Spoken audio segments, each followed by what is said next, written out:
especialmente el pago del personal del sistema sanitario, los maestros y algunos proveedores pues tuvieron que esperar, y eso iba vinculado con el comportamiento de los ingresos, y eso es básicamente la administración del flujo de caja.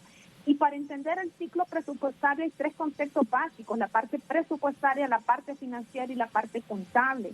Cuando usted ve a lo largo de los 12 años, en el caso, por ejemplo, de las empresas públicas, van registrando ahí los saldos tanto de sus cuentas por pagar como por sus cuentas por cobrar. No es que en el presupuesto de un año se ve reflejado, este es un tema contable, no presupuestario.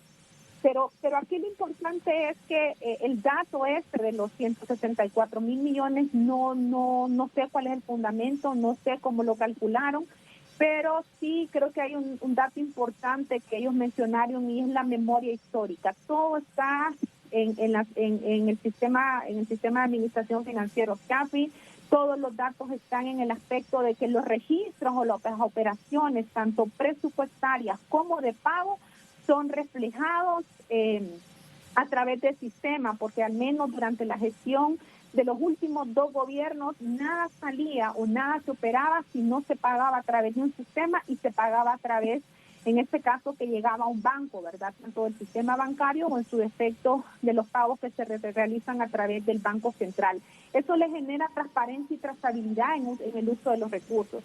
Por otro lado, es importante manifestar que durante la gestión se implementó la Ley de Responsabilidad Fiscal. Eso nos dio un marco y un control del uso de los recursos. Hubieron entidades como USAID que nos apoyaron para implementar mecanismos de transparencia fiscal. Y otro punto importante es que, independientemente de lo que nosotros como exfuncionarios o como gabinete económico mencionemos, es que los organismos internacionales respaldan los números que nosotros año a año presentábamos. Las evaluaciones que hacían las calificadoras de riesgo país, o en este caso los organismos evaluadores, el mismo acuerdo con el Fondo Monetario que hacía revisiones trimestrales y seguimientos continuos, no solamente se sentaba a nivel de autoridad, se sentaba a nivel con los equipos técnicos para hacer las revisiones a detalle de cada una de las cifras. Por eso nosotros decimos, en ningún momento hubo un maquillaje o hubo un dato en el cual no fuera un dato real. Es importante también manifestar que toda esa información es pública, está en la página web de CEFIN, y fue uno también de los temas que nosotros implementamos. Honduras fue calificado durante esta gestión como el quinto país a nivel latinoamericano por presentar información en datos abiertos, que le facilita a la sociedad civil, a diferentes organismos que puedan evaluar la data en este caso, y que pueda ser objeto en diferentes formatos de análisis, ¿verdad? Tanto en Excel o otra fuente de información que facilite para que los organismos internacionales o la sociedad civil puedan hacer las evaluaciones correspondientes. Sí, licenciada Rodríguez, las actuales autoridades de finanzas en conferencia de prensa aseguraron que no hay dinero para pagar planillas a docentes ni a personal de primera línea que atiende en los centros de salud que llegan por COVID-19. Y hasta la fecha tampoco se les ha pagado a los empleados del Poder Judicial, que en esta semana incluso hubo protestas, a los militares de las Fuerzas Armadas de Honduras, y usted hablaba de que priorizaban estos pagos. Lo primero era pagar planillas. Y a propósito de priorizar, también ayer la abogada Moncada dijo de que se priorizaba pagos con criterios políticos y se firmaron fideicomisos hasta el 2045. No hay dinero, dejaron sin dinero, licenciada Roxana Rodríguez, la Secretaría de Finanzas, para no poder ni cumplir con los sueldos. Hay dos temas muy importantes que nosotros siempre administramos, y era en primera instancia atender las obligaciones financieras, que era el pago de servicio de deuda, los salarios, y posteriormente hacíamos una programación para el tema de proveedores. Esto, al final, en palabras sencillas, es la administración de la caja. Ellos son los que priorizan los ingresos, los pagos de los ingresos que previenen. Pero los ingresos, por eso le comentaba, va a ser importante, porque en la ponencia del día de ayer en ningún momento se informó cuál ha sido la recaudación.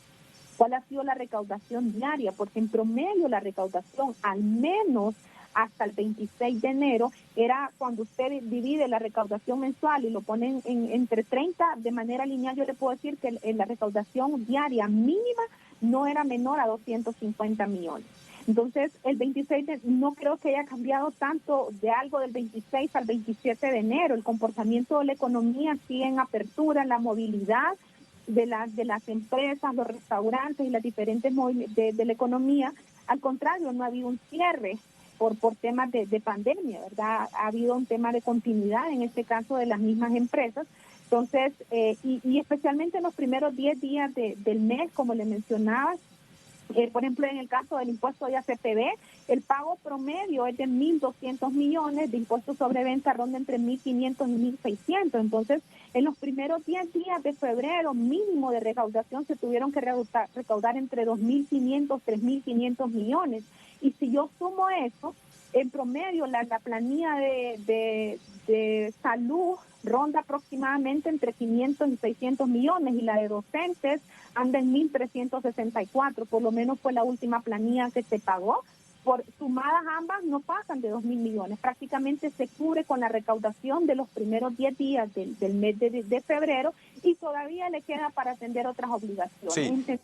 Entendemos que hay una obligación del servicio de deuda, pero es parte de la administración de flujo de caja. No hubo momento más crítico que en el 2020, cuando hubo un cierre total de la economía, cuando realmente era mínima la recaudación. Entonces, creo que ahí hay un tema fundamental que es la administración y el principio el principio de la caja única. Sí, licenciada, en el comunicado que ustedes han emitido en las últimas horas del Gabinete Económico 2010-2022, en una de sus páginas dice: lo que denotan es una alarmante inexperiencia y falta de conocimiento o simplemente mala fe. ¿Están culpando a la administración anterior de que, bueno, de todo esto que han encontrado, de acuerdo a lo que nos presentó la actual ministra de Finanzas, Rixi Moncada? Mire, en realidad, como vuelvo y repito, toda la información que administraba la Secretaría de Finanzas es pública, no de ahorita, de hace años. Durante los 8 años, toda la información era pública, desde la ejecución mensual de ingresos como la ejecución de gastos.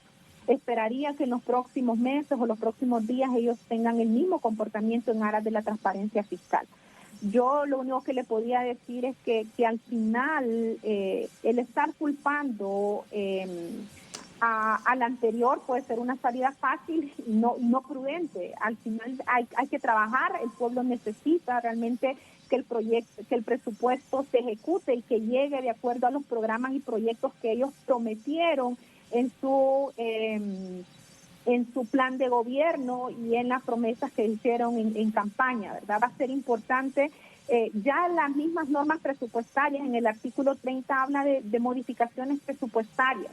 Los objetos del gasto al final es una clasificación económica en el presupuesto general de la República, pero si ellos en este momento ya están identificando principales necesidades orientadas a su plan de gobierno, perfectamente pueden hacer modificaciones presupuestarias. Sí. Ya las mismas normas técnicas de presupuesto le dicen, mire, este y este objeto le compete a la institución y ese objeto le corresponde a la Secretaría de Finanzas, pero aquí va a ser muy importante la vinculación al final de su plan de gobierno con el presupuesto. No solo es un tema financiero, sino de tener un norte y de saber para dónde van, ¿verdad? Entendemos que hay una curva de aprendizaje, nadie nace aprendido, es parte de la enseñanza. En mi caso tenía más de 10 años en la Secretaría de Finanzas, no llegué a la Secretaría de Finanzas siendo una viceministra, fui un técnico que fui aprendiendo de la mano, con equipo de trabajo que muchos de ellos ya tenían 20, 30 años de trabajar en la Secretaría de Finanzas. Entonces, la sugerencia ahí en todo caso es trabajar de la mano con los equipos, ¿verdad?, que conocen del tema y entendemos de la curva de aprendizaje. Licenciada Rodríguez, rápidamente, en un minuto, ¿sale con la frente en alto de la Secretaría de Finanzas? Rápidamente. Nosotros ejecutamos en base a la normativa legal que existía en este momento y aplicamos y cumplimos con la ley de responsabilidad fiscal. Muy bien.